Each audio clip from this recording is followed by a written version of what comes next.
Muy buenos días, tengan todas y todos en esta mañana de miércoles. Aquí en la ciudad de San Luis Potosí estamos un poquito fresquitos. Les agradecemos que estén en esta tercera sesión de las jornadas Sociedad 5.0, reflexiones sobre inteligencia artificial y ciencias sociales. El día de hoy la mesa trata de un tema muy interesante que es cómo piensa, entre comillas, la inteligencia artificial. Para dialogar sobre este tema, tenemos la presencia de nuestros colegas y amigos, el doctor Manuel Castañón Puga. Muy buenos días, Manuel, bienvenido. El doctor Edgardo Ugalde Saldaña, muy buenos días, Edgardo, bienvenido. Y el doctor Jorge Zazueta Gutiérrez, bienvenido, Jorge. Bueno, pues empezaríamos ya en materia con la primera pregunta, que sería, ¿cuáles son los fundamentos teóricos de la inteligencia artificial y qué métodos y algoritmos utiliza para procesar información y tomar decisiones, simular el proceso de pensamiento humano? Vamos a darle la palabra, pues vamos a empezar ahora con Manuel, que es el que está en la lejanía. Adelante, Hola, Manuel. hola, ¿qué tal? Pues buenos días. Bueno, aquí en Tijuana todavía es muy temprano. Y gracias por la invitación nuevamente. Bueno, pues vamos de lleno a las preguntas, ¿no? ¿Qué es cuál es la teoría detrás de las inteligencia artificial, ¿no? Bueno, pues hay muchos fundamentos teóricos, ¿no? Desde la parte de cómo los humanos eh, nos comportamos y cómo creemos que pensamos o funcionamos físicamente y mentalmente.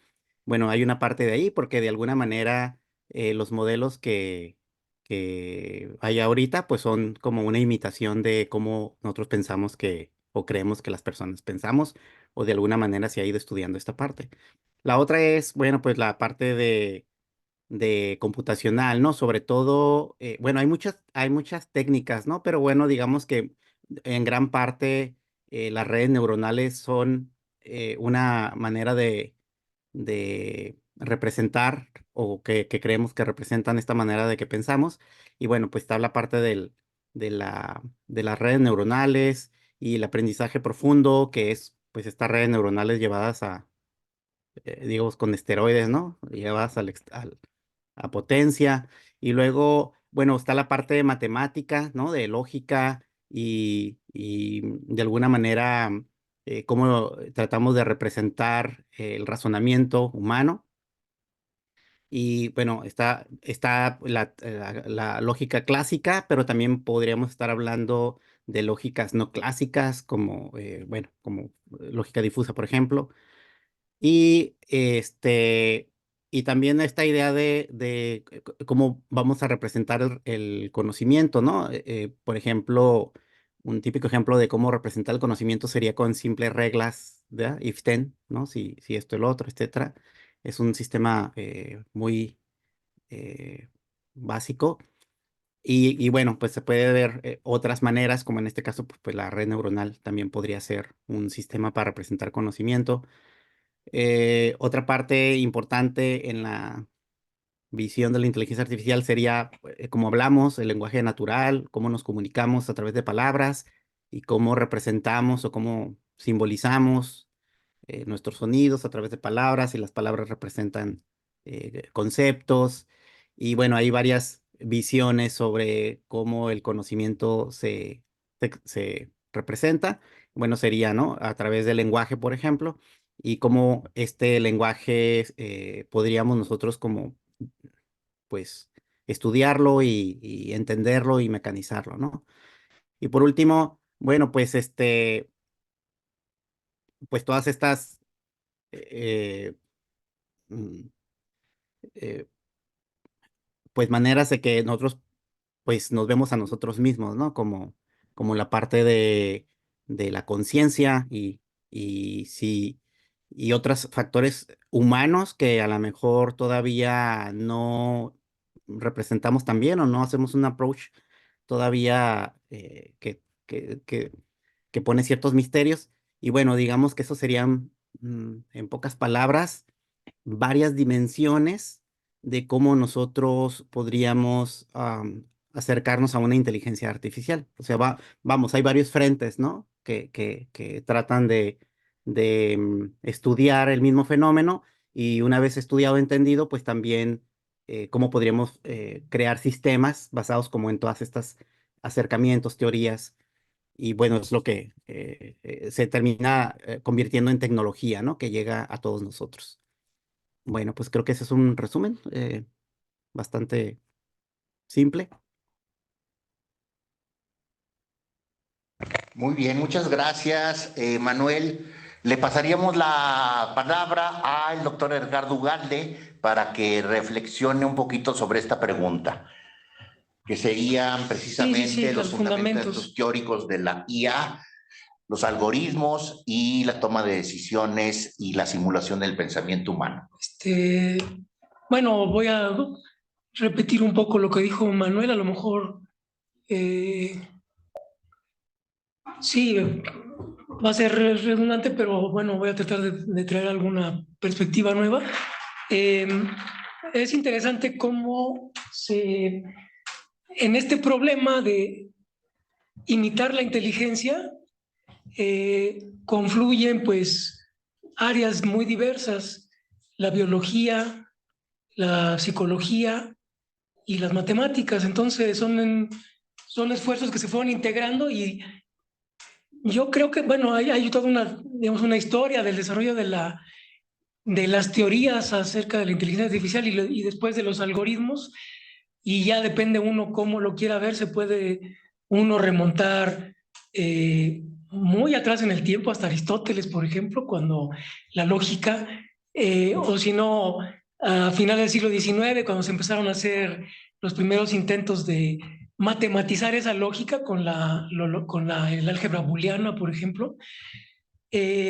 Pero digamos que todas esas contribuciones iban más bien en la dirección de formalizar el pensamiento. Cómo las matemáticas pueden ayudarnos a formalizar lo que nosotros pensamos que es el proceso de pensamiento, y eso pues sí dio lugar a la computación y a revoluciones importantes como la de Turing, pero, pero esa cosa no iba a ir muy lejos hasta que no entró la biología. Y es interesante ver cómo Turing, que fue uno que contribuyó así de forma bien fundamental a hacer que las matemáticas entraran en la computación y dio nacimiento a digamos, a la computación teórica. Él mismo también hizo un enjuague ahí entre matemáticas y biología, porque lo que le interesaba a él es justamente pues, el cerebro y el pensamiento, cómo un sistema biológico puede pensar y cómo hacer un símil matemático de ese sistema. Y esa es una de las obsesiones de Turing que pues no se pudo concretar porque el pobre se murió muy temprano, ¿no? Bueno, pero entonces cuando los biólogos empezaron a traer información sobre cómo estaba hecho el cerebro, ¡pum! La cosa cambió, digo, hubo una contribución nueva y muy interesante que es empírica, que es muy rara. O sea, para nosotros que hacemos matemáticas es bien desconcertante, porque ya los biólogos con descripciones digamos, de estructuras biológicas y de fenómenos, y luego los ingenieros rápido toman la iniciativa y dicen, lo vamos a hacer en versión artificial, y las cosas funcionan. Bueno, al principio no funcionaban muy bien porque eran redes muy pequeñas y se atoraban porque tenían muchos mínimos locales, no sé qué, pero después funcionan increíblemente bien y nosotros en matemáticas nos quedamos como pasmados. O sea, no se sabe por qué funciona, ¿no? Entonces, bueno, esa es como la historia de cómo esas disciplinas fueron contribuyendo a que se desarrollara lo que ahora llamamos inteligencia artificial, que es pues justo podríamos pensar que es una disciplina naciente, así como las ciencias de la complejidad, que todavía no se asienta, tiene contribuciones, está moviéndose mucho y no, digamos, claro, la gente enseña inteligencia artificial en las universidades porque se requiere porque es algo que está pasando todo el tiempo, pero no ha habido una reflexión teórica, desde mi punto de vista yo considero que no ha habido una reflexión teórica como para organizar todo ese conocimiento y poner las cosas en su lugar, porque está pasando todo en este momento, es lo que podría yo decir. Ok, muchas gracias, Edgardo. Le daríamos la palabra al doctor Jorge Zazueta. Adelante, Jorge, con tus reflexiones. Gracias, pues ya dijeron muchas cosas, entonces me dejan más acorralado.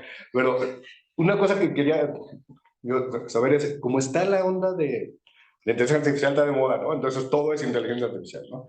Entonces, esta máquina es inteligencia artificial y excusado es inteligencia artificial, ¿no? Entonces es importante separar, ¿no? Yo creo que mucho de lo que la gente habla y se refiere a ella ahorita como inteligencia artificial es simplemente automatización, ¿no? Cuando hablamos de que vamos a perder los trabajos y eso, estoy pensando más en un robot que puede pintar a alguna máquina que sepa hacer cosas cognitivas, ¿no? Y eso ya está pasando, ¿no? O sea, ya no se necesitan muchas cosas que están automatizadas ahorita, ¿no? Pero yo no llamaría a eso inteligencia artificial, ¿no? Simplemente automatización, ¿no? Entonces, ¿qué sería? No sabemos, ¿no? Porque todo está, como dice el gallo, apenas empezando, pero la idea es inteligencia artificial debería ser algo que se parece en algún sentido a la inteligencia natural, por decirlo de alguna manera, que no está definido, pero es algo así, ¿no? Que yo digo, esa cosa parece que piensa, ¿no? A la Turing.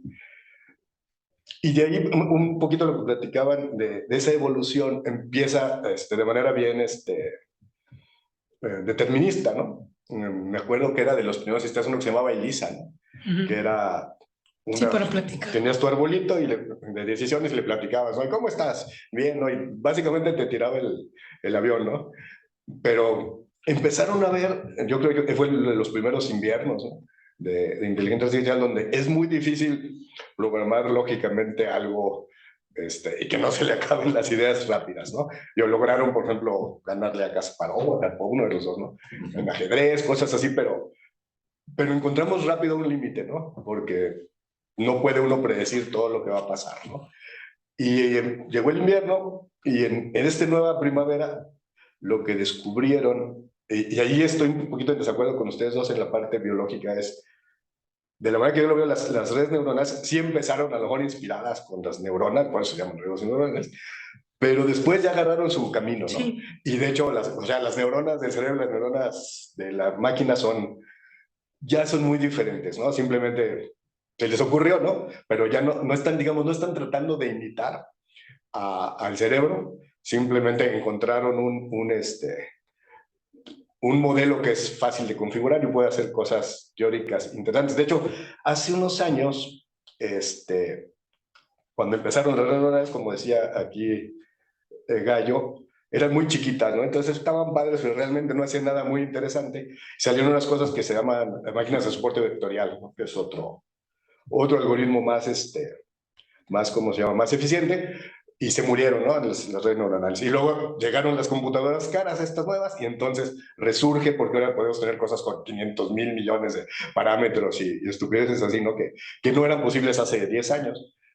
Y de lo poquito teórico que creo que existe, creo que hay algunos teoremas donde una red neuronal, si es suficientemente profunda y larga y todo eso, puede generar cualquier función, ¿no? Esa es una de las partes teóricas, ¿no? Entonces, la idea es esa, ¿no? Que no importa qué me pidan, siempre la red va a poder imitarlo, siempre y cuando yo tenga suficientes capas y neuronas y todo eso, ¿no? Pero la otra distinción importantísima ahí es, ayer platicaban un poco de los sesgos y eso, ¿no? Decían, no, es que lo programan la gente y la gente tiene ideas políticas, pero la gran diferencia entre el aprendizaje automático moderno y el de hace unos años es que encontramos que ya no podíamos ponerle ideas porque son demasiadas, ¿no? Y entonces la máquina aprende, ¿no? Entonces, sí, alguien la programa, pero programan el algoritmo que le ayuda a la máquina a aprender, ¿no? O cómo optimiza los parámetros. Pero nadie le dice a la máquina que sea capitalista o que sea socialista o que no quiera a los negros. Eso lo aprende la máquina sola, ¿no? De los datos que tiene, ¿no? Entonces, los sesgos que puede tener ChatGPT o ahora el Gemini o todos estos no son programados por Google ni por ningún ente maligno. Simplemente estamos tomando datos y bueno, probablemente la gran mayoría de los datos pues sean más con ideas capitalistas del ¿no? Porque pues, así está lleno el mundo, y entonces a lo mejor la máquina tiene ese tipo de sesgo, pero no es un sesgo programado. Y eso es importante conocerlo. O sea, ninguna de las cosas nuevas, alguien le ha dicho qué hacer, ¿no? Por ejemplo, la otra cosa que pasó, por ejemplo, en el ajedrez, ¿no? Llegan a Kasparov, pues llegan juegos más complicados, ¿no? Como el Go y eso. Entonces, las máquinas nuevas, nadie les enseña cómo ganar Go, ¿no? Les dicen, estas son las reglas y juegan, ¿no? Inventan cosas. Y hace poco, hablando con un ajedrecista, me decía que cuando hay los torneos, ya los torneos son con humanos, porque las máquinas siempre ganan, ¿no? Cuando un juez ve que un ajedrecista es muy creativo en alguna jugada, inmediatamente eso lo hace sospechoso de que está haciendo trampa, ¿no? Y dicen, esto está muy listo, hazte una máquina. Y eso me trae la cosa, ¿no? Hablamos mucho de esa creatividad, ¿no? Los humanos somos creativos, ¿no? Sí, pero cuando la medida para juzgar si está haciendo trampa con una computadora es que si es algo creativo, hay algo que pensar en ese sentido, ¿no? Que habría que definir qué era creatividad, ¿no? Pero bueno, yo creo que eso va a venir en las otras preguntas, pero bueno, creo que esas son mis ideas. Ok, muchísimas gracias. Pasaríamos entonces a la segunda pregunta, que dice, ¿cómo se entrenan y mejoran los modelos de inteligencia artificial para alcanzar un pensamiento, entre comillas, más sofisticado, y cuál es el papel de la lógica, el razonamiento y el aprendizaje automático en este proceso? Le daríamos la palabra a Gallo, el doctor Ugalde. Gallo para los amigos, para que el público sepa. Adelante. Sí, bueno, yo sé muy poco de estas, digamos, de cómo las entrenan. Lo único que sé es que se exponen a por ejemplo, las redes neuronales que se exponen a una cantidad ingente de datos para poder realizar las tareas de manera similar a como la haría un humano, un poco mejor. Y entonces, digamos, y el procedimiento es un procedimiento de minimizar un error de salida. Eso es lo que yo puedo decir. Le presentas un dato y tú quieres que responda de cierta manera, y si no responde de esa manera, entonces modificas digamos, no el alambrado, sino los pesos de las conexiones para que se minimice esa discrepancia.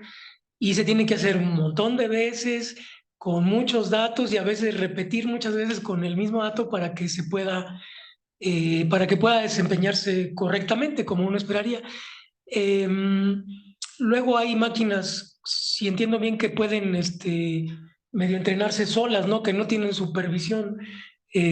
O sea, bueno, algoritmos, ¿no? Algoritmos que lo hacen sin supervisión, pero tal vez lo único que pudiera comentar aquí, que sea, digamos, una cosa que reflexioné es acerca de, bueno, hay un montón de algoritmos. Hay algoritmos estadísticos, que son sobre todo estadísticos, y entonces esos lo que aprenden es a inferir a partir de secuencias de eventos que tienen alguna correlación.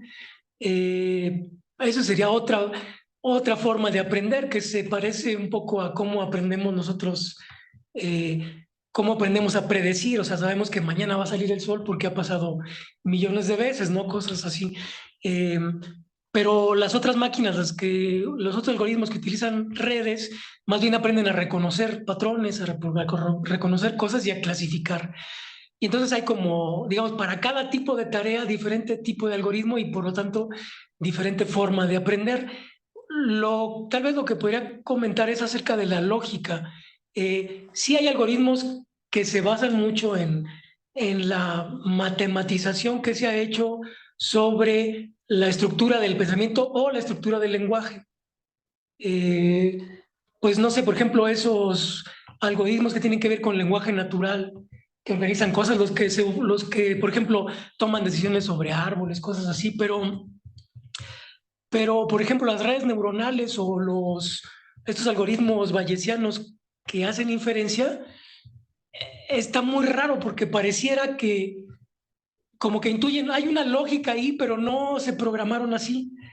O sea, generan estructuras que tienen cierta sintaxis, pero lo hacen porque más bien reconocen patrones, y esos patrones generalmente tienen esa sintaxis, pero nadie programó una lógica ahí.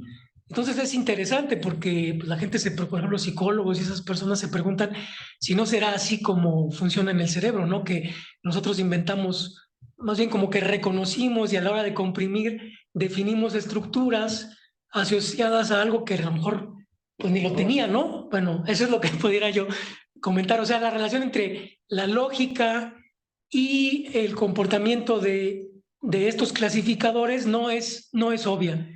Es algo que emerge, pero no es algo que se programó. Eso es tal vez lo que me gustaría comentar. Y a ver quién sigue. Seguiría Manuel. No, vamos a darle la palabra a Jorge. Adelante. O sea, ahí tocaste cosas que yo quería tocar recientemente, ¿no? Uno, eso, todo fuera de que las cosas pueden aprender. Yo creo que ahorita no hay ningún sistema que piense, ni tenga lógica por sí mismo, ni nada. Como dice el gallo, emerge de puros procesos estadísticos, ¿no?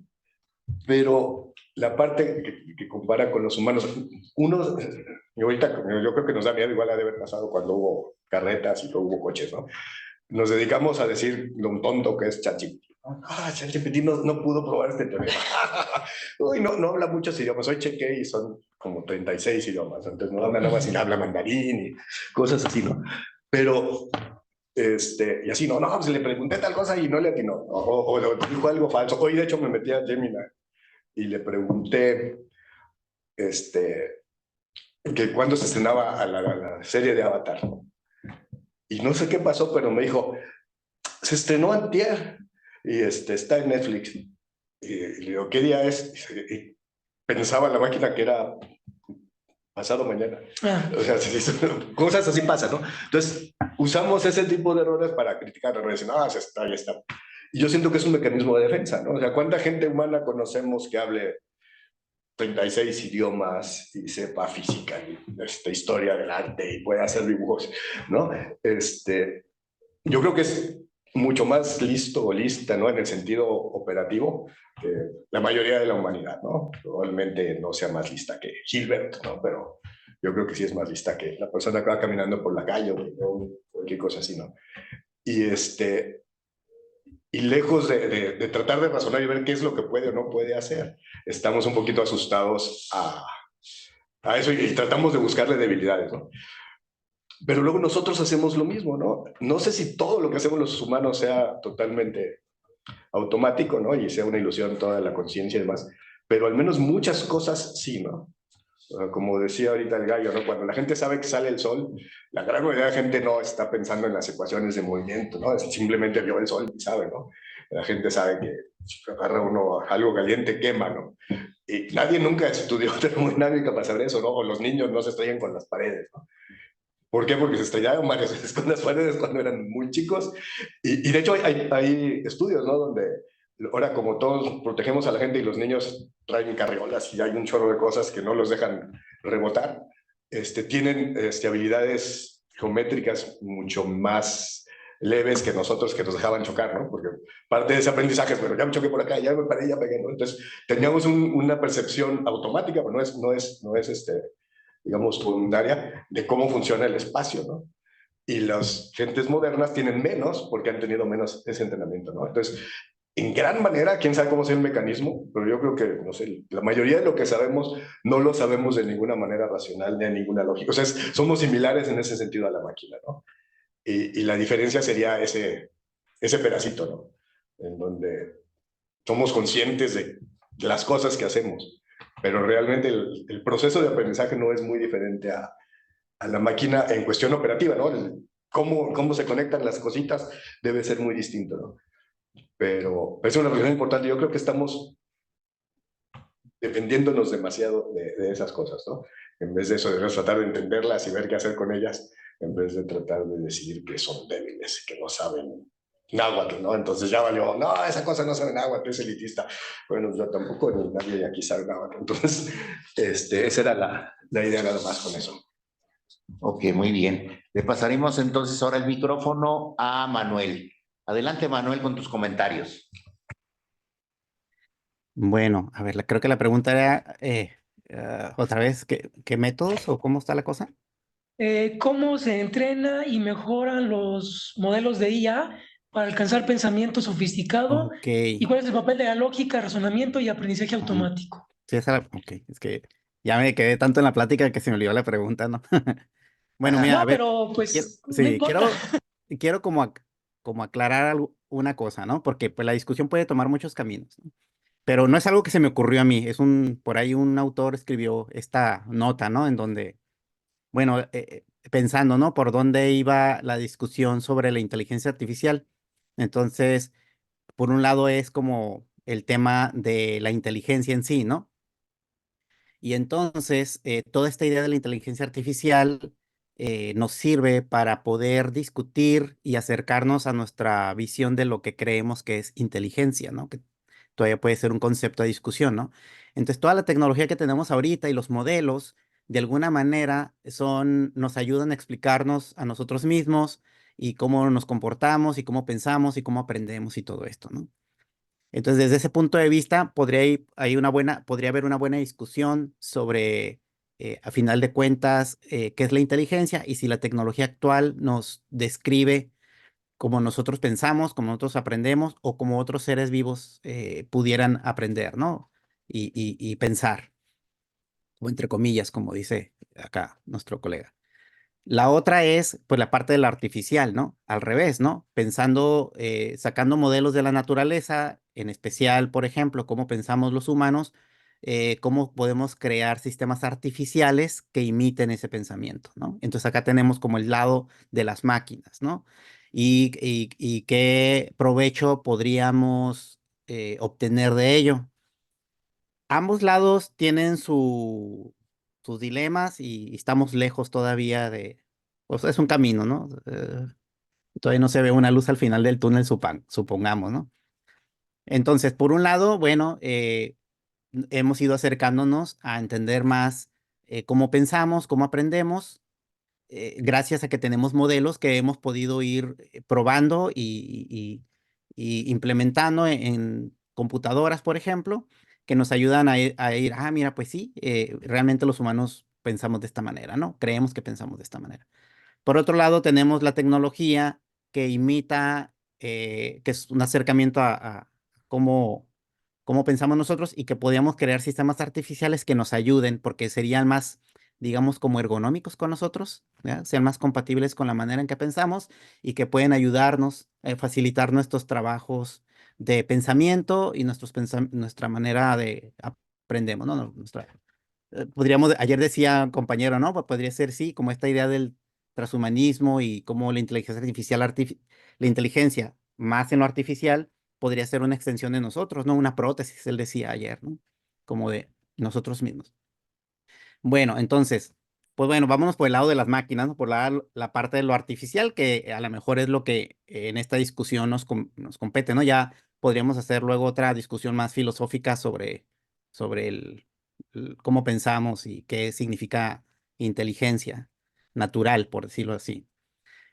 Entonces, bueno, para nosotros, para poder, ¿cómo hemos podido representar la manera en que los humanos pensamos? Pues existen varias maneras, ¿no? Pongamos rápidamente para nuestro público un ejemplo, ¿no? Tenemos a un niño en casa y que está aprendiendo, ¿no? A moverse en el mundo de ahí. Entonces, aprende de varias maneras. Una sería que el niño va y quiere meter la mano al fuego y la mamá le dice, hey, no, esto quema, ¿no? Entonces, así, alguien le va diciendo qué es cada cosa y el niño va asimilando y va construyendo, ¿no? Sobre esos ejemplos, si está bien, si está mal o qué es cada cosa, ¿no? Digamos, a eso le llamaríamos un aprendizaje supervisado, porque hay alguien que ya sabe qué es cada cosa y simplemente el niño está siendo entrenado para reconocer cada situación. La otra estrategia sería, pues que no está la mamá, está el niño solo, ¿no? Entonces el niño va descubriendo el mundo y de alguna manera tiene que construir cosas que le benefician o no. De alguna manera, eh, sin ninguna supervisión, debería de poder construir un conocimiento de su entorno con algún mecanismo. Entonces ahí le llamaríamos, pues, un aprendizaje no supervisado. No está la mamá que la supervisa, ¿no? Entonces, tal vez meta la mano al fuego y va a decir, ay Dios, pues no, aquí ya no vuelvo a meter la mano, ¿no? Y luego está como esta idea de aprender como por refuerzo, ¿no? Digamos que en lugar de que haya un niño, hay varios niños, ¿no? Como en el kinder, hay varios niños y entre todos ven algo y se ponen de acuerdo, ¿no? Negocian, conviven y de alguna manera llegan como a un consenso y todos aprenden de, de reforzar un conocimiento. Entonces, básicamente, digamos que esas son las tres estrategias que se utilizan en inteligencia artificial para entrenar un sistema, ¿no? A grosso modo, ¿no? Está los sistemas supervisados, los no supervisados y por refuerzo, ¿no? Que sería a lo mejor interactuando entre varios agentes y de alguna manera construyen una realidad entre ellos, ¿no? Un consenso, etcétera. Pueden haber muchas estrategias para lograr eso. Y de ahí, bueno, ¿cómo se podrían representar el conocimiento? El tema que todo el mundo discute, pues es el tema de las redes neuronales inspiradas originalmente en las neuronas humanas o lo que creíamos que eran las neuronas humanas, pero a final de cuentas es un modelo matemático, ¿no? Que trata de representar un fenómeno complejo a través de sistemas pequeños simples, ¿no? Que de alguna manera combinados entre todos, pues crean una complejidad, ¿no? Eso es lo interesante de las redes neuronales, ¿no? Aparentemente cada neurona pequeñita es una función simple, pero la combinación crea un fenómeno emergente importante, ¿no? Que podría representar un fenómeno muy complejo que no lo podemos representar con una regresión lineal o algo así, ¿no? Sería algo muy simple, una regresión lineal que no nos sirve para algo muy complejo, pero la red neuronal, digamos que es una nube de pequeñas regresiones lineales, ¿no? Que cada quien ajustadas en el momento, pues se podrían representar el fenómeno. La red neuronal necesita un feedback, ¿no? Una prueba y error para ir ajustando sus valores, cada una de las neuronas, de tal manera que cada vez se vaya acercando a lo que queremos representar. Entonces, debe haber un proceso de aprendizaje, de ajuste, ¿no? De continuo, entre ¿cómo digamos? De corrección de atrás hacia adelante, bueno, de adelante hacia atrás, perdón, así, ¿no? Y de alguna manera por eso tenemos ese efecto, ¿no? Toda la red neuronal es un sistema muy complejo que nos representa también un problema complejo. Y ese es como se entrena. La red neuronal puede entrenarse a través de un aprendizaje supervisado, no supervisado o por refuerzo, ¿no? Y luego tenemos el lenguaje natural, procedimiento de lenguaje natural, que bueno, se trata de desmenuzar un texto, por decirlo de una manera, un texto en pequeños cachitos, que pueden ser palabras o trozos de palabras o letras si quieren, pero pensemos en palabras, y cómo le hacemos para poder representar lo que está diciendo un texto sin saber necesariamente qué significa cada palabra, ¿no? Y cómo sustraemos un conocimiento de la mera relación de las palabras, ¿no? Entonces, aquí en el tema de las redes neuronales, digo, de las procesamiento de lenguaje natural, pues se empezó a usar redes neuronales para poder ir construyendo un significado o una secuencia en los enunciados. Pero creo que aquí la revolución fue cuando llegaron los transformadores, así lo sería en español, Transformers, ¿verdad? Que en realidad lo que hacen es no representar la secuencia de las palabras, que era un modelo que se usó hasta cierto tiempo, o un approach que se hizo a la descripción del lenguaje. Y más bien el transformador lo que hace es representar la relación subjetiva entre una palabra y otra, ¿no? Y a la larga lo que termina haciendo es capturar el contexto y no la secuencia. Por lo tanto, eso es un brinco enorme, ¿no? En todo. Es por eso tenemos ChatGPT y todos estos generadores, ¿no? Porque crea una probabilidad de que una palabra esté relacionada con otra, dependiendo del texto en general. Si el texto es enorme, pues más exacta es la probabilidad, pero nada más es una probabilidad, ¿no? Así que cuando se genera un nuevo texto, pues por eso cambia, ¿no? Si usted le preguntan varias veces al chat GPT, pues varía las respuestas porque nada más es probabilística, pero de alguna manera coherente, porque lo que se capturó a través de los transformadores es esta coherencia entre las palabras, que esa es como la magia, ¿no? Y ahorita pues hablamos el resto, si quieren, de eso, ¿no? Y por último tenemos, bueno, sistemas más antiguos que todavía siguen funcionando, los sistemas de reglas para construir sistemas expertos. Pueden ser reglas así cuadradas, pues, le diría yo, o reglas difusas, ¿no? Que capturan un poco la incertidumbre eh, eh, entre los conceptos o las palabras o las variables lingüísticas que le llamaríamos. Y de alguna manera representa esta manera en cómo nosotros actuamos en el mundo, ¿no? Hacemos cosas como el tanteo, no lo razonamos tanto, ¿no? Es un tipo de lógica no clásica, ¿no? Y por último, bueno, sí, hay muchos algoritmos que también se utilizan para optimizar, por ejemplo, optimizar una red neuronal, optimizar unas reglas en un sistema difuso, optimizar muchas partes, o sea, optimizar funciones. Y también parte de la inteligencia artificial o de esta artificial significa, es esta idea de hacer búsquedas complejas, ¿no?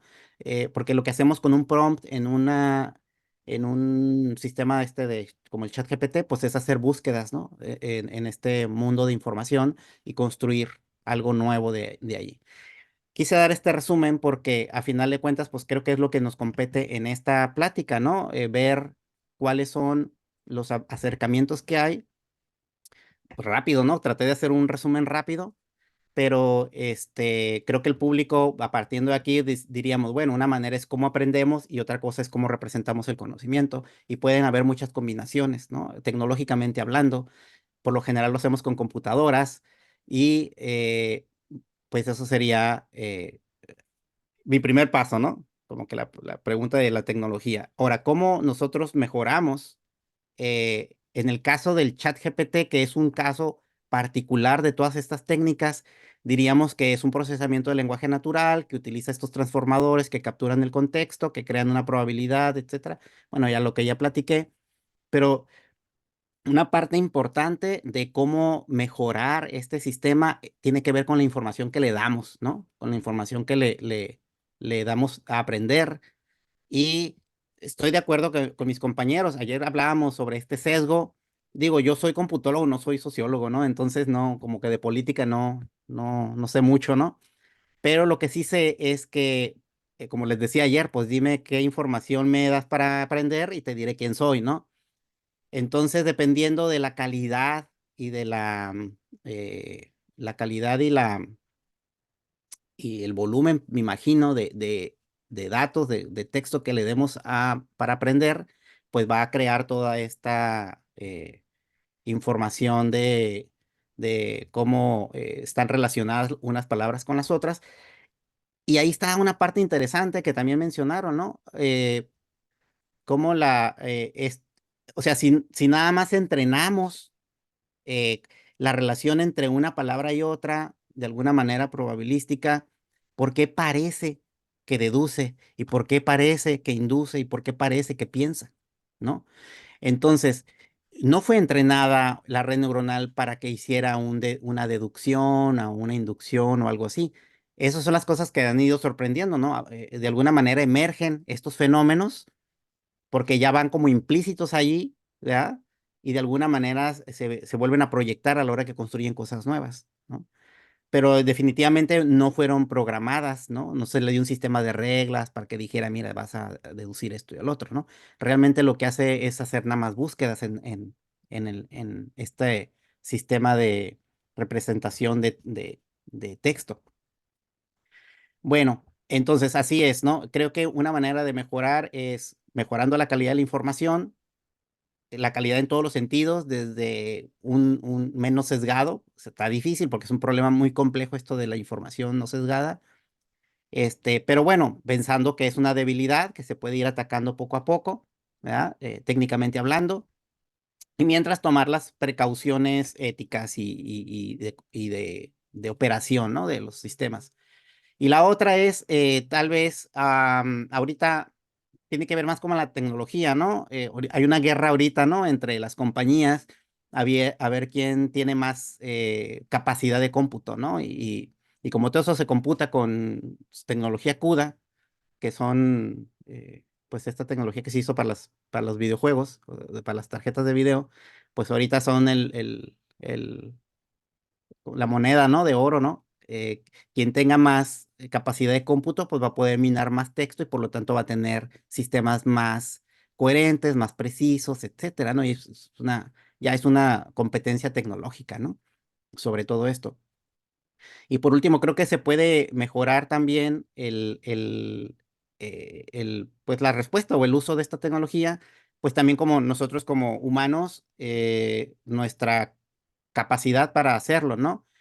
Mejorando nuestras competencias alrededor de esto, educarnos y de alguna manera poder ser más ergonómicos con esta tecnología. Digo, se me ocurre la palabra ergonómico, pero pues no sé si hay algo mejor para decirlo. Bueno, me pasé de tiempo, pero bueno, quise decir todo esto de una vez.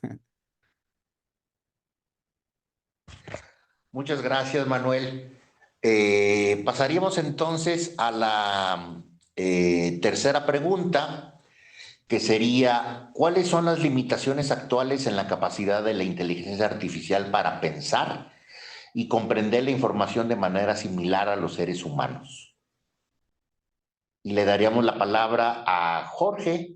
No tengo a quién echarle la culpa. Ahora ya no tienes a quién echarle la culpa. Casi diría yo que pues, totalmente limitado, ¿no? O sea, lo que hemos platicado es no piensa, no hace nada, ¿no? En un sentido racional, ¿no? Es como dice Manuel, sorprendente de una manera horrible, ¿no? Cómo parece, ¿no? Cómo emerge esa cosa que es donde yo discutía que tanto nosotros nada más somos así y nos creemos inteligentes, ¿no? Pero sí, ¿no? Hasta ahorita no hay nada que yo sepa que se aproxime a una máquina que está razonando o pensando o cosas así. Entonces las limitaciones son exactamente esas, no sabe hacer nada conscientemente, sin embargo es bien útil, ¿no? Porque puede imitar el proceso de pensar, ¿no? Entonces puede uno tener un diálogo, puede uno encontrar información, o sea, son definitivamente herramientas muy poderosas, pero yo creo que estamos muy lejos todavía de que realmente no piense una máquina, ¿no? Una cosa que iba a decir, una cosa que me llamó la atención, hace poco vi un video era una discusión como esta entre el Harari, este chavo, ¿no? El israelita, y no me acuerdo quién era el otro cuate, pero era un industrial, ¿no? Tenía otra empresa tipo OpenAI, pero más chiquita. Y lo que decía el cuate tecnológico era que la bronca iba a ser cuando la inteligencia fuera capaz. Ya lo que decía capaz es que no nomás echa rollo, ¿no? Sino que puede ir y agarrar cosas, ¿no? Entonces no nomás te contesta, sino que dice, pues también puedo prender la luz y puedo empezar a hacer cosas, ¿no? Y hoy en la mañana me metí, yo no había jugado nunca con este Gemini, se llama el de Google. Y entonces, pues lo estaba checando, ¿no? ¿Qué sabes hacer? Le pregunté en los idiomas, ¿no? Porque ayer salió el tema, ¿no? Pues sabe muchos. Y le digo, ¿puedes hacer dibujos también, ¿no? Como Dalí y todo eso. Y lo que se me hizo muy interesante es que me dice, o sea, yo no puedo, yo nada más genero texto, pero si quieres, puedo ir a hablar con Dalí o con uno de esos, le digo que genere texto y te lo regreso, entonces le digo, a ver, dibújame algo, ¿no? Y me regresa el texto igualito como si estuviera interactuando con una cosa que genera imágenes, ¿no? Pero eso ya es un poquito de esa capacidad, ¿no? Que está hablando este otro cuate, ¿no? Entonces, el mismo sistema agarró otro sistema, hizo la pregunta, el otro sistema generó la respuesta, se la regresó y me la dio, ¿no? De manera coherente, ¿no? O sea, si la máquina no me lo hubiera dicho, o sea, podría pasar como que es una máquina que también puede generar imágenes, ¿no? Entonces, eso estuvo un poquito más así, ay, qué hijo, ¿no? Entonces, aún cuando no están razonando ni haciendo cosas, sí están siendo capaces de mover la cosa, ¿no? Ahora le dice, oye, manda un fax, ¿no? O manda un email, ¿no? O eso no se ve nada lejos, ¿no? Entonces, en ese sentido, pueden hacer muchas cosas que pueden ser peligrosas, ¿no? Porque todavía no está entendido cómo jala, ¿no? Entonces, cuando alucina y te contesta algo que está mal, pues no pasa nada, ¿no? Pero cuando le manda un email a tu jefe diciendo que renuncias o algo así, sí puede ser más, una consecuencia más grande. Pero sí, yo creo, en cuestión de pensar y todo eso es muy lejos, a menos que la verdad fuera que nosotros tampoco pensamos, y entonces estamos iguales. Pero asumiendo, ¿no? Que existe el pensamiento y la conciencia y todo eso, pues todavía no. O sea, son simplemente modelos probabilísticos sofisticados que dan el gatazo. Ok, muy bien. Gracias, Jorge. Pues le pasaríamos la voz ahora a Manuel, de nuevo, Ok, y cerraríamos la pregunta con Gallo. Adelante, Manuel, por ok, las favor. limitaciones, ahora sí algo corto, ¿no? Bueno, limitaciones, ah, para empezar, ¿no? Son máquinas, difícilmente ahorita, máquinas que no muestran o no tienen empatía, no tienen sentimientos, no son conscientes, o sea, eso está muy lejos todavía, ¿no? De hacerse, ¿no? También, pues regresamos al tema de sesgo, ¿no? Sesgo de la información, aunque los que producen los sistemas vamos a pensar que son bien intencionados, ¿verdad? No tenemos por qué pensar que no. La información disponible, pues va a capturar lo que en realidad la sociedad, em, lo que la sociedad juzga o tiene o refleja, ¿no? Eh, Más bien es eso, ¿no? Y entonces, si esa información o ese sistema, pues va a reforzar esas ideas o no, ¿verdad? Entonces, eso es una gran limitación también.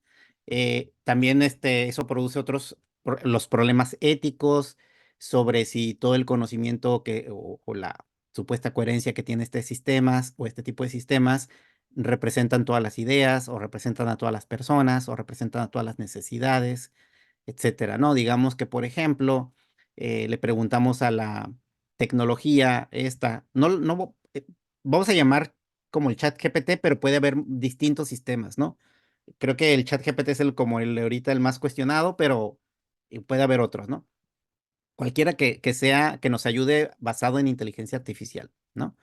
Y lo vamos a llamar basado en inteligencia artificial con la A de artificial, ¿no?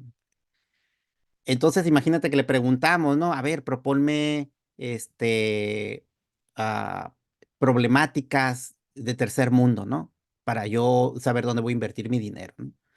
Entonces, pues la tecnología, esta te va a dar una recomendación de estos tres problemas son los de Latinoamérica y aquí vas a invertir muy bien tu dinero.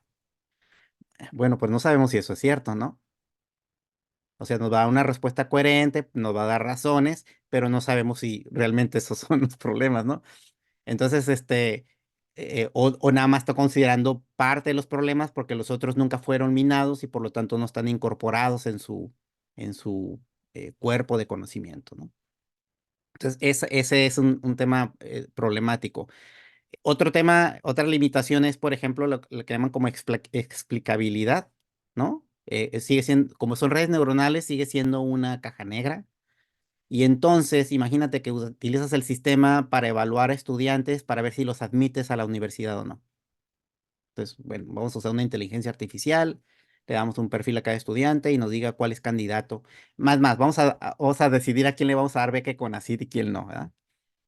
Entonces le dices, a ver, a ustedes 5 sí les voy a dar beca y a ustedes 5 no les voy a dar beca porque la inteligencia artificial decidió que esas deberían ser la decisión, ¿no? Entonces los que no recibieron beca van a querer una explicación razonable, ¿no?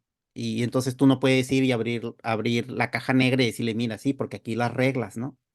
Entonces, eh, en- son redes neuronales con funciones matemáticas muy complejas, donde no hay una explicación tan simple de decirle, mira, pues es que, pues, como eras esto y el otro, como si fuera un sistema de reglas, ¿no? Sí hay algunas aproximaciones como sistemas neurodifusos que puedes convertir más o menos una red neuronal a unas reglas difusas, ¿no? Pero esa tecnología todavía le falta, ¿no? Todavía está en progreso, ¿no? Entonces, esa falta de explicabilidad eh, pues imagínate que empieza a cometer muchos errores, pues se vuelve un problema de confiabilidad, ¿no? De que si realmente el sistema te está sirviendo realmente para resolver problemas o no. Entonces, yo veo esas limitaciones. Si resumiera, pues el tema de la explicabilidad, confianza, el sesgo que puede crear, pues cierto tipo de eh, discriminación o injusticia, etcétera, etcétera, cosas que tienen que ver con ética. Y el tema de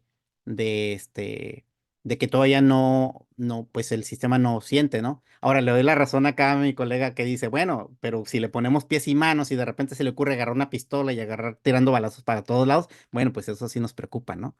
Que tome malas decisiones, ¿no?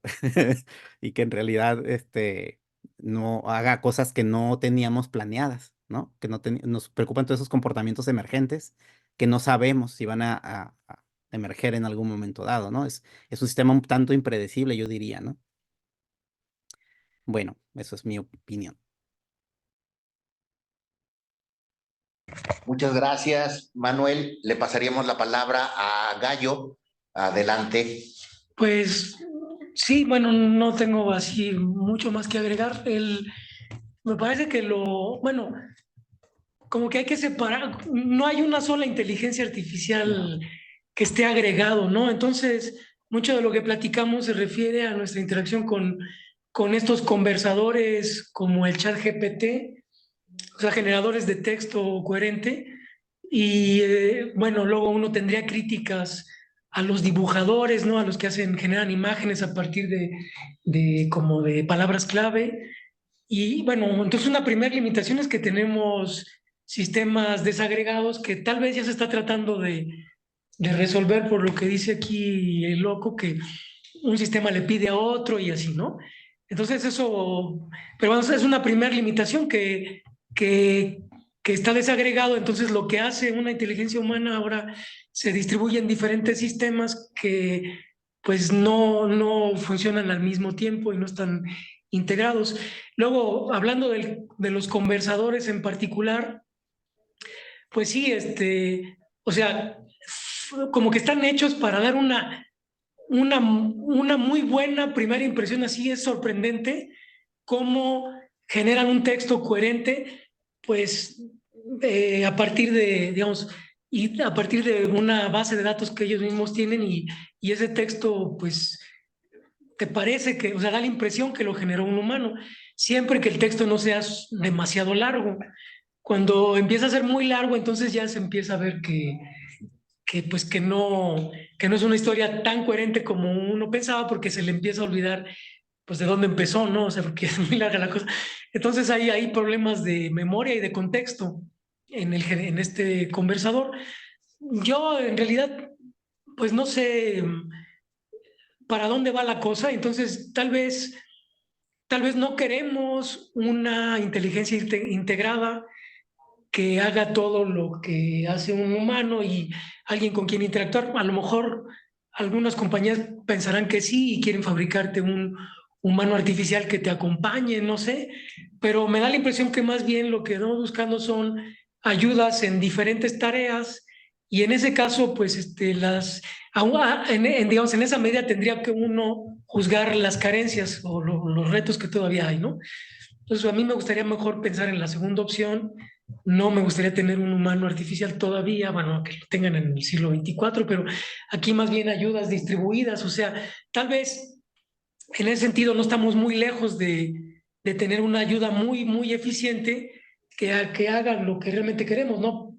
En particular, pues ahora estos conversadores se están usando, o generadores de texto, se usan como ayudas secretariales, y bueno, todavía tienen carencias, pero ya no están tan lejos de hacerlo muy bien. De modo que tú, bueno, digamos, quieres hacer un reporte de tu trabajo, entonces les das los elementos y él te genera el reporte, y así te ahorraste un montón de tiempo.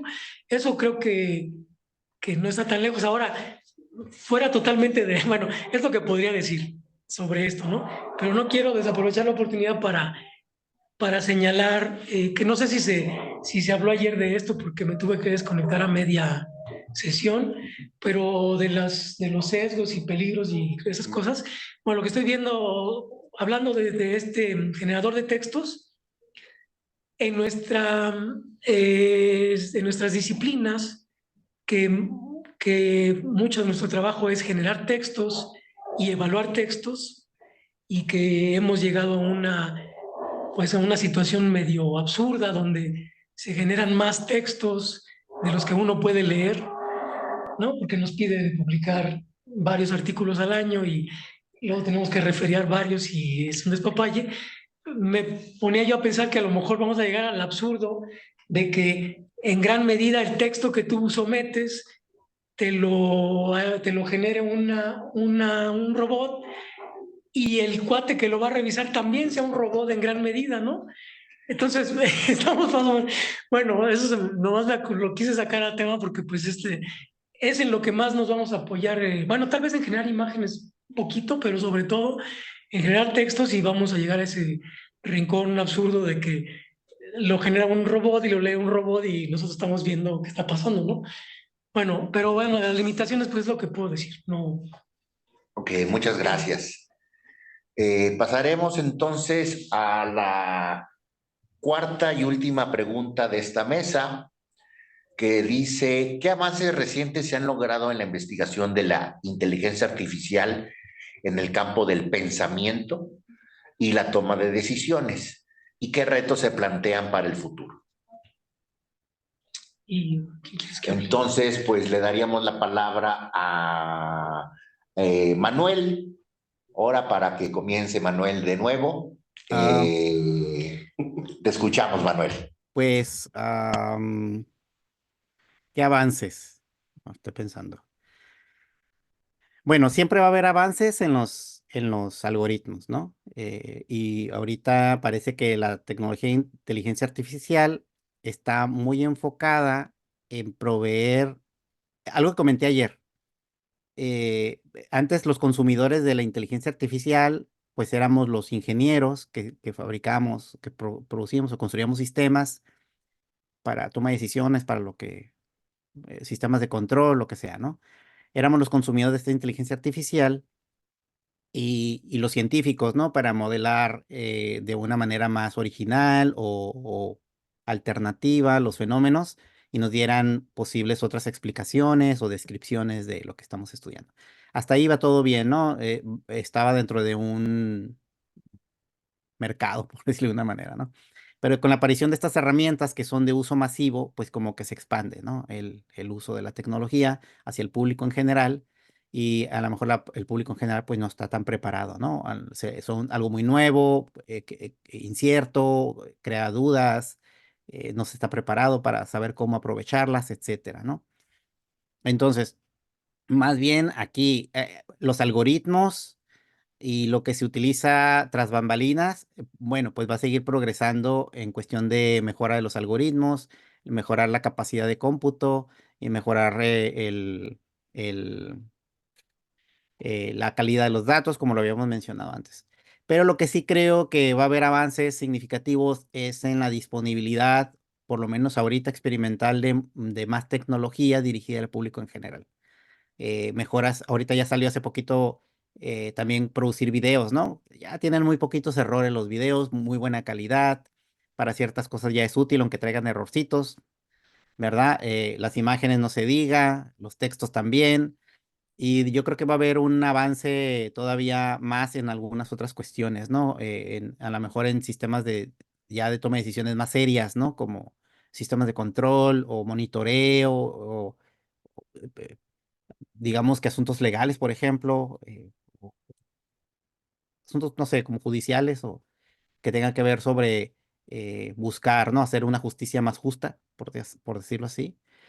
Y a lo mejor en asuntos de combate al crimen organizado, este tipo de cosas que también se podrían utilizar. Y a lo mejor podríamos ver en un futuro esta tecnología que ahorita es muy genérica, muy enfocada a ciertas problemáticas, ¿no? Que ya empezaron a ver, si ustedes entran ahorita al ChatGPT en la versión de paga, pues ya vienen ahí como empezaron a aparecer unos como iconitos, ¿no? Con algunas aplicaciones en concreto, ¿no? Si vas a escribir, usa este. Entonces están tratando de crear un mercado de desarrolladores que creen estas aplicaciones enfocadas a ciertas necesidades y venimos como en esta exploración, ¿no? También depende si se crea un mercado, ¿no? De un consumo de uso masivo de estas aplicaciones o no. Estamos en ese punto de experimentación que está interesante, ¿eh? Así que yo digo que el futuro está en dos aspectos, ¿no? En la parte de la industria que se está generando, explorando nuevas propuestas de aplicaciones, soluciones para el público en general, Pero por otro lado, definitivamente en los que están produciendo este tipo de sistemas en general, como OpenAI o Microsoft, Google y todo ello que están compitiendo, pues ellos también van a depender de la tecnología. eh, Ahorita pues están usando CUDA, ¿no? Pero imagínense que en 10 años tienen computadoras cuánticas, pues ¿qué no van a poder hacer, ¿no? Si ahorita lo hacen rápido, pues ¿qué va a pasar, no? Porque el problema es ahorita de que digamos, tienen chat GPT-4, ¿no?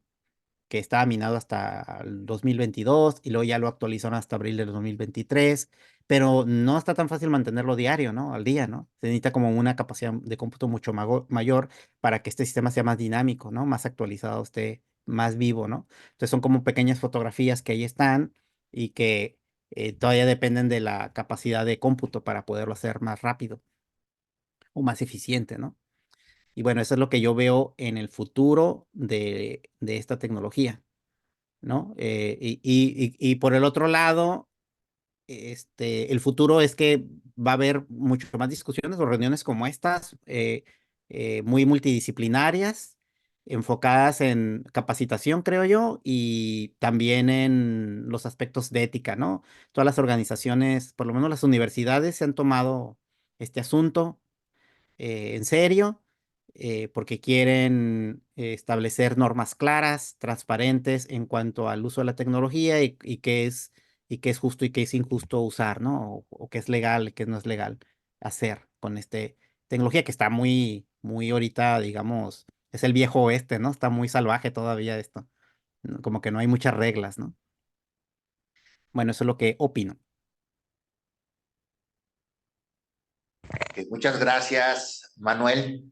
Le pasaríamos la palabra a Jorge para que nos dé su reflexión sobre este punto. Por favor. Pues bueno, hablemos de avances, ¿verdad?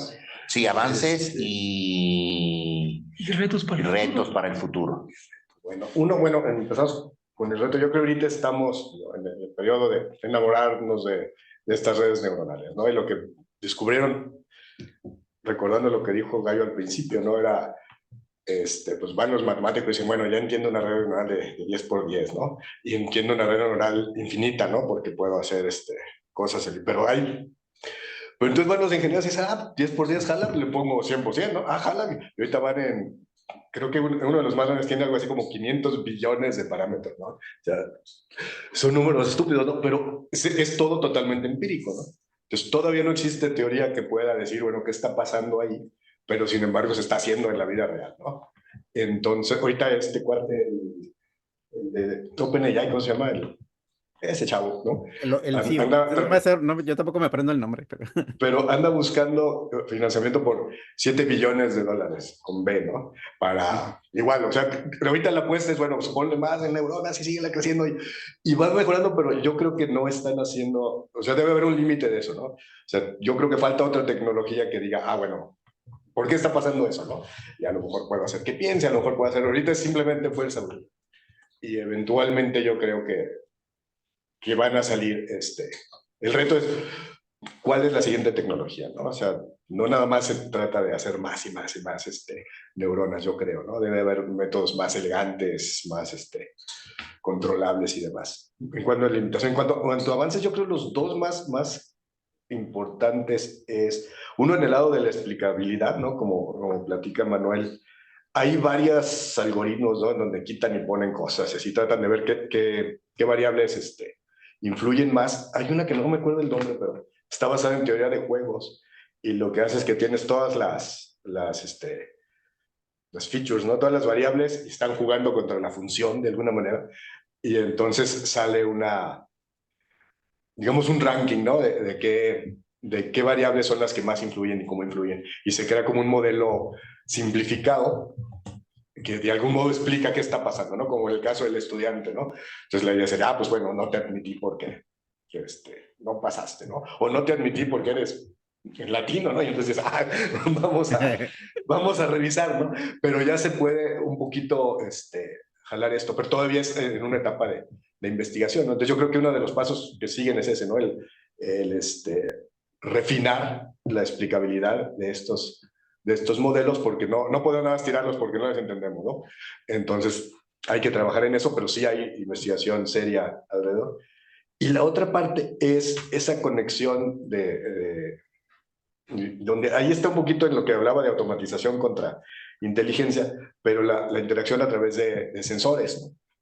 Entonces, estaba hablando con un cuate de Florida que hace cosas de esas de Machine Learning, y decía que ahorita una de las tendencias es, los sensores ya son cada vez más baratos, ¿no? Entonces es fácil ver la temperatura de un cuarto, la temperatura de la gente. Entonces me decía, bueno, yo no voy y le pregunto a la persona cómo te sientes. Yo he medido su pulso y su temperatura y todo, y le digo, estás jodido, ¿no? Y ya no me interesa mucho lo que diga la persona, ¿no? La máquina hace un diagnóstico y dice, ok, ¿sabes qué? Tienes gripa, ¿no? Y te voy a recetar algo. Y ya no me importa lo que me diga porque confío más en los sensores, ¿no? Ahorita en los edificios de inteligencia eso hay, por ejemplo, esas medidas, ¿no? De algún modo alguien dijo, ¿no? ¿Cómo se siente uno a gusto? No sé si sean 23 grados o lo que sea. Y entonces lo que hace el sistema es está monitoreando la temperatura de los cuerpos de las personas y en base a eso ajusta la temperatura del cuarto, ¿no? Pero en ningún momento le pregunta a la persona si tiene frío, ¿no? Decide si tiene frío basado en la temperatura de su cuerpo, ¿no? Y si la persona cree que tiene frío, le dice, no tienes frío, estás a 36, cállate. No, pero yo siento frío, pues es una bronca psicológica tuya, ¿no? Y eso está pasando cada vez más, tiene sus ventajas y desventajas, ¿no? Por un lado es más objetivo, ¿no? Porque estoy basando mis cosas en datos, no en opiniones, pero también puede haber cosas raras, ¿no? Si la persona siente frío, pues algo está pasando, ¿no? Y entonces todo el mundo va a estar temblando y la máquina está contenta que estamos a gusto, ¿no? Pero yo creo que esas son las dos cosas más fuertes, ¿no? Del lado teórico, esa explicabilidad como ojalá, y del lado práctico, cada vez tenemos más estos monitores, ¿no? Que me están diciendo si tengo estrés, si me siento no sé cómo, que estoy... Y empiezo a inferir cosas ya basadas en medidas en tiempo real, ¿no? Entonces, esos serían mis comentarios sobre avances. Ok, muchas gracias, Jorge. Le pasaríamos la palabra a Gallo para que vayamos cerrando. Sí. Pues no sé, digamos que yo así como, no como usuario, sino como espectador de lo que está pasando, pues sí se vio un cambio drástico en los últimos menos de 10 años, ¿no? Cuando primero con los algoritmos y luego con la capacidad de cómputo, o sea, hablando en particular de redes neuronales, las redes neuronales son objetos teóricos que tienen como 60 años, pero tal vez más, pero tienen un montón. Pero pues ahí estaba, como dices tú, estaban viviendo en un invierno y de repente, o sea, y eso es muy reciente. Bueno, para los chavos que están, digamos, jovencitos que están en la licenciatura, eso sucedió cuando estaban en la secundaria o no sé, en la prepa tal vez, pero para mí fue sorprendente cómo no pasaba nada y de repente empezó a moverse todo mucho, muy rápido y fueron las dos cosas, ¿no? Pero bueno, primero fue la capacidad de cómputo, porque no se hubiera podido experimentar con esas nuevas arquitecturas si no hubiera habido capacidad de cómputo. Según entiendo, hubo una como, digamos, cuando las redes son pequeñas, si tú lo ves como un sistema dinámico que quiere converger a un mínimo, tenían un montón de mínimos locales y después, cuando aparecieron arquitecturas muy conectadas, como que surgió un efecto de campo medio y era más fácil llegar a los mínimos que uno quería, entonces las cosas ya no se atoraban tanto, pero fue necesario una gran capacidad de cómputo. Si no hubiera habido las tarjetas gráficas, no hubiéramos podido avanzar mucho, ¿no? Ahora yo creo, hablando de esto, entonces la parte de cómputo, pues sí, tal vez lo que uno podría vislumbrar es la participación del cómputo cuántico en un futuro mediano, ¿no? ¿Quién sabe qué va a pasar? Y ahí vamos a seguir con la fuerza bruta, probablemente. Ahora, del lado de los algoritmos, pues sí, no sé, yo entiendo que ha habido avances, pero tengo la sensación, ahí los expertos me deberían de corregir, tengo la sensación que es bastante empírico, ¿no? Que no hay una teoría que esté guiando el desarrollo de nuevos algoritmos, sino que es la práctica la que guía el desarrollo de los nuevos algoritmos, ¿no? Esa es la impresión que yo tengo. Entonces ahí pues me pondría de tu lado y creo que el reto es hacer... A mí me gustaría que así como se le van a dar no sé cuántos billones, bueno, que al desarrollo tecnológico, que también se le den unos cuantos pesos a los teóricos para que pues, tengan tiempo de dedicarse a entender qué está pasando, ¿no? Y a explicar qué está sucediendo ahí. Bueno, eso es por ese lado. Y luego, ahora hay una contraparte que se me ocurre, que es estas herramientas nuevas están afectando nuestras formas de trabajar, así muy, muy drásticamente.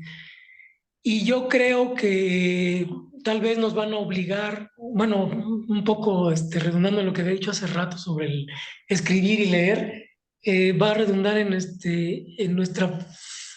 nuestra forma de hacer el trabajo y yo creo que, bueno, ya está afectando un poco la forma yo tengo muchos colegas que hacen física y que empiezan a explorar la inteligencia artificial como una herramienta para un montón de cosas que antes tenían que hacer a la mano, ¿no? Y también en matemáticas se estaba empezando a usar como herramienta, es como un super postdoc que te ayuda digamos, a organizar cosas y ahora se están usando los reconocedores de patrones para generar conjeturas, por ejemplo, que después el matemático ataca y bueno, los convierte, si la cosa funciona bien, en teoremas. No es ahí, todavía no son robots que te ayuden a probar teoremas, pero sí te ayudan a formular conjeturas, ¿no? Entonces, tal vez va a haber una contraparte, no en cómo va a evolucionar la inteligencia artificial, sino cómo va a evolucionar, cómo van a evolucionar nuestras disciplinas debido digamos, la aparición de estas ayudas. Y pues eso es a verse, no sé qué va a pasar. Simplemente creo que sí va a haber un impacto fuerte como, tal vez tan fuerte como, yo no lo puedo medir, pero se me antoja que tiene un potencial así tan grande como el que tuvo la escritura. O sea, no lo estamos viendo todavía, pero creo que podría pasar algo así drástico que cambie totalmente nuestra forma de trabajar. Entonces, bueno, afortunadamente ya estoy viejo y no lo voy a ver, pero los matemáticos del futuro, quién sabe cómo van a trabajar, va a ser muy diferente. Así es. Bueno, eso es lo que quería decir. Ok, muchísimas gracias. Bueno, pues para ir cerrando, haría yo una pequeña contribución precisamente con esta última pregunta, que tiene que ver con el futuro. Y pues bueno, precisamente creo que la mesa ha sido muy rica en la discusión. Manuel nos ha ayudado mucho a comprender los tres niveles de entrenamiento que hay para estas máquinas, que todavía siguen siendo máquinas tontas, a pesar de que de repente nosotros tengamos una especie de paraidolia cognitiva, si me permiten mezclar precisamente esas palabras y ser bastante creativo. No le estoy preguntando a ChatGPT, ¿eh? Entonces, esta pareidolia cognitiva de que vemos de que de repente pareciera de que las máquinas nos responden de una manera inteligente, pues parece ser que es realmente el futuro.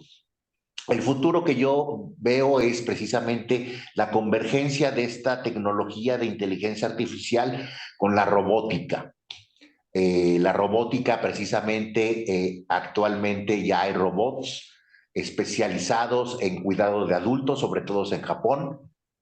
Hay robots cirujanos como Da Vinci, que pues hasta tenemos uno aquí en San Luis Potosí, allí en un hospital privado hay un Da Vinci que ayuda a los cirujanos a operar.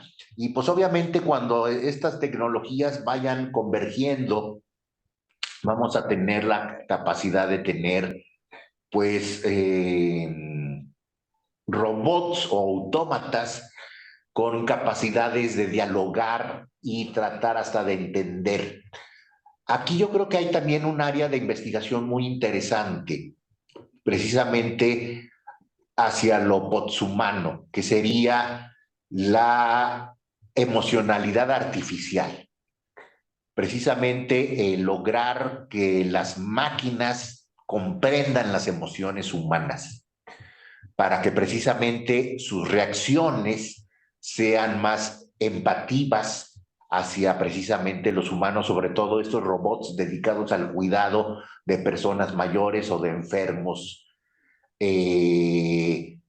Ya hoy, por ejemplo, hay aplicaciones, me han aparecido muchísimo en los últimos días, aplicaciones de novias o novios virtuales, donde pues precisamente puede uno ver a la muñequita tipo manga o una muñequita pues muy realista como una amiga virtual e interaccionar con esa inteligencia artificial y con el personaje, con el avatar que está allí. Eso también es una de las tendencias de la industria. ¿Por qué? Porque precisamente la anomia social en la que vivimos actualmente, debido precisamente a esta crisis de valores concretos que tenemos en las sociedades occidentalizadas, pues precisamente nos está llevando a que nos sintamos solos o a que estemos solos realmente.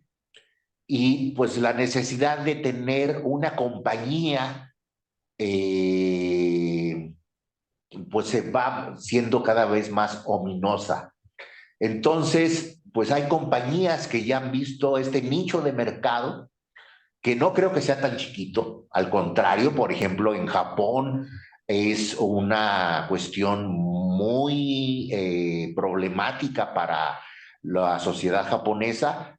Hay demasiadas personas solitarias y entonces les es difícil socializar, principalmente por sus mismas costumbres y cultura, socializar con otros. Y pues recurren precisamente a tener amigos o amigas, novios y novias virtuales, que obviamente son ideales porque pues nunca los van a dejar, siempre van a estar allí, y tienen estas capacidades de poder interaccionar de manera muy interesante. Los ayudantes de casa, como por ejemplo la tecnología que tenemos actualmente y que yo creo que todos conocemos o hemos oído hablar de ella, que es Alexa, o Siri para los que trabajan con Macs, pues pueden tener precisamente ya una interacción. Y precisamente cuando esta Alexa tenga acceso a la inteligencia artificial de cloud, pues yo no sé qué va a hacer. Va a convertirse precisamente en nuestra amiga de la casa donde ya llegamos y decimos, Alexa, ya llegué, pues bienvenido. ¿Qué quieres que haga el súper? Sobre todo con esta Internet de las cosas, que ya está también todo interconectado, pues va a poder decir, ¿sabes qué? Pues nos falta leche. Entonces, pues ya la pedí. Ese tipo de cosas vamos a empezar a interaccionar. Claro, estoy hablando de sociedades contemporáneas, postindustriales, occidentalizadas, y no precisamente de sociedades que no están en este tren. Ese va a ser precisamente el reto de esas sociedades, el reto de las sociedades en las que estamos ahorita, de cómo apoyar a estas sociedades que están fuera de este tren tecnológico, a esas personas que no están dentro de este boom tecnológico, a integrarse. Entonces, bueno, esa es una de las cuestiones que tendremos que ir debatiendo en términos ya sociopolíticos sobre precisamente cómo lograr una equidad en el acceso a estas tecnologías y al disfrute de las mismas. Porque precisamente, pues, uno de los derechos humanos es el derecho a la ciencia y a la tecnología. Entonces, este derecho a la ciencia y a la tecnología, pues creo que en muchas sociedades como la mexicana no lo estamos logrando. Entonces, creo que con esto cerraríamos la sesión del día de hoy. Les agradecemos mucho que hayan estado presentes. Les agradezco de nuevo a mis colegas, el doctor Jorge Zazueta, al doctor Edgardo Ugalde, al doctor Manuel Castañón Puga, el haber estado en esta mesa de discusión. Los invitamos el día de mañana, igual por la red social del Colegio de San Luis, por el Facebook del Colegio de San Luis, a la plática Futuro de la Inteligencia Artificial y las Ciencias Sociales Digitales y Computacionales, donde tendremos la presencia de la doctora Mayra Angélica Bárcenas Castro, el doctor Javier Contreras Alcántara y un servidor, el doctor Antonio Aguilera Ontiveros. Les agradecemos mucho, que pasen muy buenas tardes y pues eso es todo. Muchísimas gracias. Gracias Nos por la vemos. invitación. Nos vemos. Gracias. Gracias. Bueno, entonces... Temprano para destapar una chela.